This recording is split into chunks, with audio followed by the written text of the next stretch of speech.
મોરબી જિલ્લા કોંગ્રેસ પ્રમુખ કિશોરભાઈ ચીખલિયાનું હાર્ટ એટેકથી અચાનક નિધન થયું છે।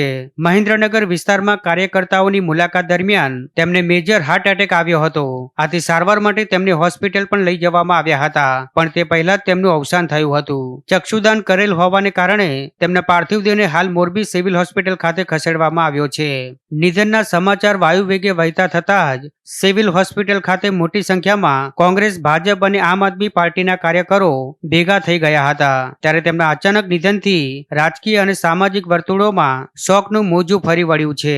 કિશોરભાઈ ચીખલિયા મિલનસાર અને લડાયક નેતા તરીકે જાણીતા હતા, જેઓ 2001 થી કોંગ્રેસ સાથે જોડાયા હતા।